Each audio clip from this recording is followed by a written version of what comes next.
और ये सवाल आरजेडी के उम्मीदवार रेखा गुप्ता को जी। लेकर रहेगा।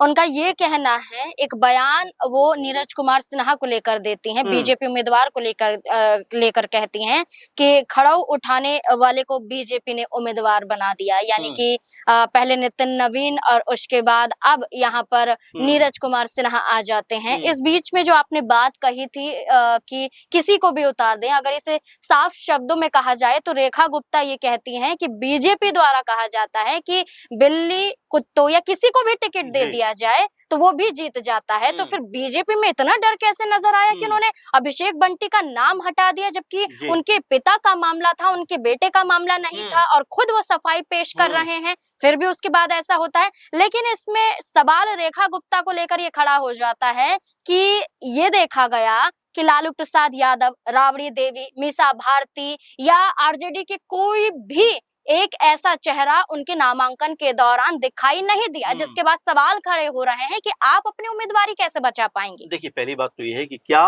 रेखा गुप्ता को बस यूं ही आरजेडी ने उतार दिया है क्योंकि उनके समर्थन में आपने सही कहा कि तेजस्वी यादव भी अभी तक नजर नहीं आए, वहीं यादव परिवार का कोई भी चेहरा कह सकते हैं उनके साथ में खड़ा हुआ दिखाई नहीं दिया है। तो क्या सिर्फ सांकेतिक रूप से उनको उतारा गया है? क्योंकि ये भी खबर लगातार चर्चाओं में है कि कांग्रेस पार्टी प्रशांत किशोर का समर्थन कर सकती है। तो क्या यहाँ पर ये माना जाए कि रेखा गुप्ता को सिर्फ सांकेतिक रूप से उतारकर आरजेडी भी प्रशांत किशोर का एक सपोर्ट कर सकती है? हालांकि ये बात कहीं भी अभी कहीं नहीं गई, लेकिन क्या इसके ये मायने निकलकर सामने आते हैं? और दूसरा महत्वपूर्ण बात यह है कि जो भाई वीरेंद्र ने कही, जो आरजेडी के विधायक है, कि अगर तमाम पार्टियों के लोग एक साथ बैठ जाएं, यानी विपक्षी दलों के लोग एक साथ बैठ जाएं, तो यहाँ पर बीजेपी को आसानी से हराया जा सकता है। लेकिन उसके बावजूद आप देखिए, जेजेडी की तरफ से ही प्रत्याशी उतरते हैं, आरजेडी की तरफ से ही प्रत्याशी उतरते हैं और जन स्वराज की तरफ से भी प्रशांत किशोर खुद चुनाव मैदान में उतर जाते हैं। अगर यहाँ पर एकजुट होते हुए या कोई भी एक साझा उम्मीदवार उतरता तो शायद ज्यादा इंपैक्ट बनता हुआ नजर आता। लेकिन यहाँ पर जो बात आपने कही